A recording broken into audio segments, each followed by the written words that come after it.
Hello दोस्तों, power plant guide में एक बार फिर से स्वागत है। दोस्तों आज का हमारा जो टॉपिक है वो है एयर प्रीहीटर लीकेज। मतलब हमारे बॉयलर के अगर एपीएच में कोई ट्यूब लीकेज हो जाए तो हम कैसे कंफर्म हो सकते हैं कि हमारे एपीएच में लीकेज हो गया है, और यदि लीकेज हो जाता है तो हमारे ऑपरेशनल पैरामीटर में क्या क्या चेंज देखने को मिलता है। इन सभी बातों का डिस्कशन इस वीडियो में हम लोग डिटेल में करेंगे। तो काफ़ी इन्फॉर्मेटिव और नॉलेजफुल ये वीडियो होने वाला है, तो प्लीज़ इस वीडियो को पूरा जरूर देखें ताकि ये जो टॉपिक है वो आपका अच्छे से क्लियर हो पाए। और यदि आप इस चैनल पर नए हैं तो प्लीज़ इस चैनल को सब्सक्राइब कर लें ताकि इस तरह का नॉलेजफुल वीडियो आपको सबसे पहले मिले। तो चलिए अब इस वीडियो को स्टार्ट करते हैं।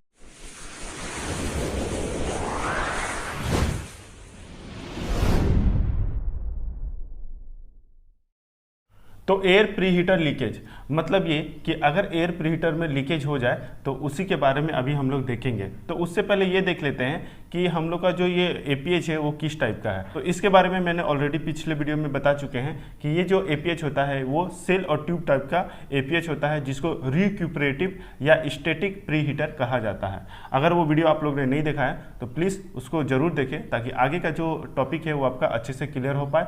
उसका लिंक जो है वो डिस्क्रिप्शन बॉक्स में दिया हुआ है, आप वहां पे जाकर भी देख सकते हैं या आई बटन में भी क्लिक करके आप उसे देख सकते हैं। तो यहाँ पे देखिए जो ये सेल और ट्यूब टाइप का एपीएच है, इसमें जो ट्यूब होता है इसमें फ्लू गैस होता है, और जो आउटसाइड है मतलब कि जो सेल होता है उसमें कोल्ड एयर होता है। पिछले वीडियो में ऑलरेडी मैंने बताया था कि किसी किसी बॉयलर में आपको इसका उल्टा देखने को मिलेगा, मतलब कि ट्यूब में आपको एयर देखने को मिलेगा और जो आउटसाइड में है वो फ्लू गैस देखने को मिलेगा। तो यहाँ पे हम लोग ये देखेंगे कि ट्यूब में जो है वो फ्लू गैस है और आउटसाइड में एयर है। तो अब देखिए कि जब मान लीजिए कि यहाँ पे लीकेज हो गया, ठीक है, तो अब क्या होगा कि मान लीजिए यहाँ पे जो एयर है वो क्या होगा कि फ्लू गैस के साथ, जो ट्यूब में जा रहा है फ्लू गैस, उसके साथ वो मिक्स होगा। अच्छा, ये जो एयर है वो फ्लू गैस के साथ ही क्यों मिक्स होगा, फ्लू गैस बाहर क्यों नहीं आएगा, तो इसको समझिए।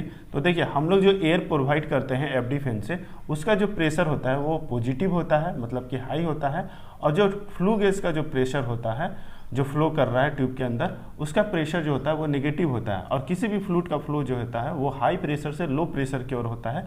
इसलिए जब यहाँ पे लीकेज होगा तो ये एयर जो है वो फ्लू गैस के अंदर इनग्रेस होगा, उसके अंदर मिक्स होगा।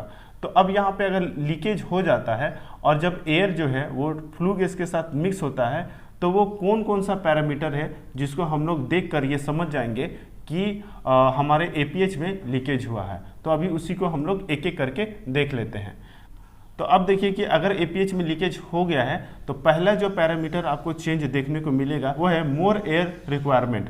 तो कंबशन के लिए जो हम लोग एयर प्रोवाइड करते हैं बॉयलर में, तो अगर एपीएच में जब लीकेज हो जाता है तो वो क्या होगा कि जो एयर है वो यहीं से फ्लू गैस में चला जाएगा। तो मान लीजिए कि हम कंबशन के लिए 50 टन एयर प्रोवाइड कर रहे थे और 5 टन यहीं से निकल जा रहा है। तो अब क्या होगा कि हमें जो कंबशन के लिए एयर चाहिए था वो सफिशिएंट नहीं होगा। तो अब क्या होगा कि अब हमें 50 टन को फ्लो को मेंटेन करने के लिए अब हमें ज़्यादा एयर को देना पड़ेगा। मतलब अब हमें जो एसए फैन हो, चाहे पीए फैन हो, चाहे एफडी फैन हो, उसमें हमें लोड बढ़ाना पड़ेगा। वरना अगर हम ऐसा ना करेंगे तो हमारा जो है वो कंबशन भी प्रॉपर नहीं होगा, एयर का रिक्वायरमेंट भी घटेगा, और जो हमारा जो O2 लेवल है जो इकोनोमाइजर और एपीएच के बीच में होता है वो भी डिक्रीज होगा। अब जो नेक्स्ट इफेक्ट हम लोग को देखने को मिलेगा वो है ड्राफ्ट पॉजिटिव। तो हम लोग फर्नेस ड्राफ्ट को कुछ ना कुछ नेगेटिव मेंटेन करते हैं। तो अगर किसी कारणवश अगर एपीएच में लीकेज हो जाता है तो अब क्या होगा कि एयर जो है वो फ्लू गैस के साथ मिक्स होगा। तो फ्लू गैस का क्या होगा कि वॉल्यूम बढ़ेगा। लेकिन अगर ये फ्लू गैस को निकाला ना जाए, जो अगर वॉल्यूम बढ़ गया है वो निकाला ना जाए, तो क्या होगा कि अब हमारा बॉयलर जो है वो प्रेशराइज होगा। तो जिसके कारण जो हम ड्राफ्ट जो नेगेटिव मेंटेन कर रहे थे वो पॉजिटिव की तरफ इंक्रीज होगा। अब जो नेक्स्ट हमें इफेक्ट देखने को मिलेगा वो है load increase in ID fan. देखिए अब यहाँ पे अगर लीकेज हो गया तो एयर जो है वो फ्लू गैस के साथ मिक्स हुआ, जिससे फ्लू गैस का जो वॉल्यूम है वो बढ़ गया। तो अब उसको निकालने के लिए क्या होगा कि हमें आईडी फैन में लोड बढ़ाना होगा। अगर आईडी फैन ऑटो में है तो वो ऑटोमेटिक फर्नेस ड्राफ्ट को देखते हुए उस पर लोड बढ़ जाएगा। अगर वो मैनुअल में है तो हमें जो ड्राफ्ट को मेंटेन करने के लिए और इसको जो फ्लू गैस का वॉल्यूम जो है वो बढ़ गया उसको निकालने के लिए आईडी फैन में लोड बढ़ाना पड़ेगा। अब जो नेक्स्ट इफेक्ट है वो है load increase in FD fan, PA fan और एसए फैन। तो देखिए अब जैसे कि मैंने बोला था कि एयर रिक्वायरमेंट बढ़ जाएगा अगर लीकेज यहाँ पे हो जाएगा। मान लीजिए कि 50 टन हमको देना था, अब 5 टन यहीं से निकल गया, तो अब क्या हुआ कि 45 टन हमें मिल रहा। तो 50 टन को पूरा करने के लिए अब हमें एफडी फैन हो, पीए फैन हो या ऐसे फैन में, उसमें भी लोड बढ़ाना पड़ेगा। नेक्स्ट जो इफेक्ट है वो है फ्लू गैस टेम्परेचर डिक्रीज।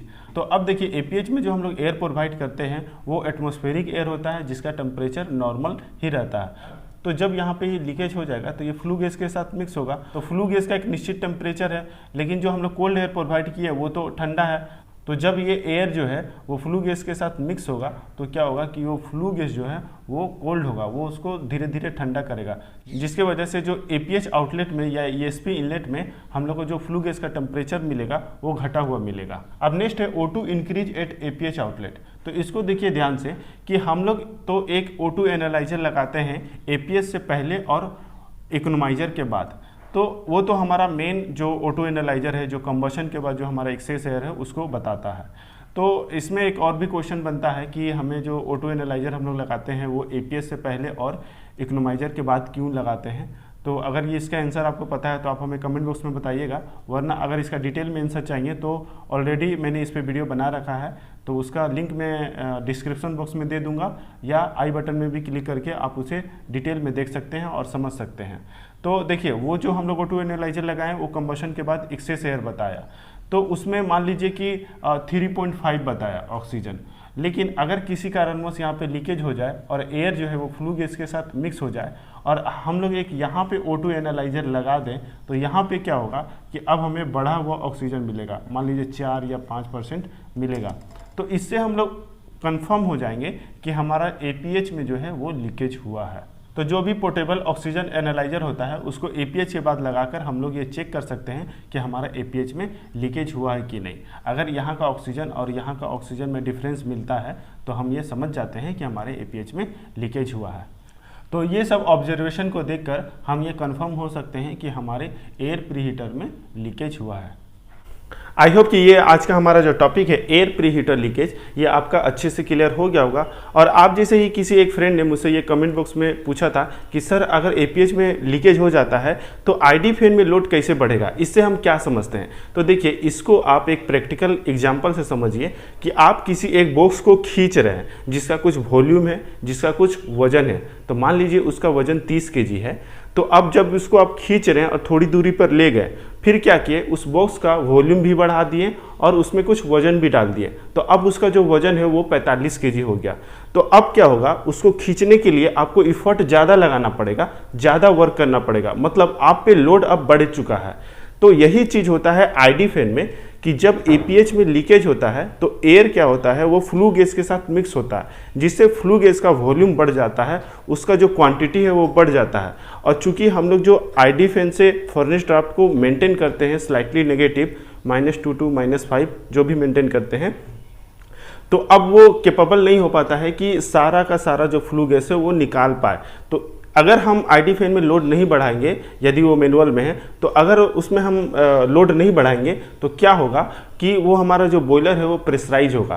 तो हमको फिर से फर्नेस ड्राफ्ट को मेंटेन करने के लिए उस सारे फ्लू गैस को जो वॉल्यूम बढ़ा हुआ है एयर लीकेज के कारण उसको निकालना पड़ता है, जिसके कारण से हम लोग मैनुअली आईडी फैन में लोड बढ़ाते हैं।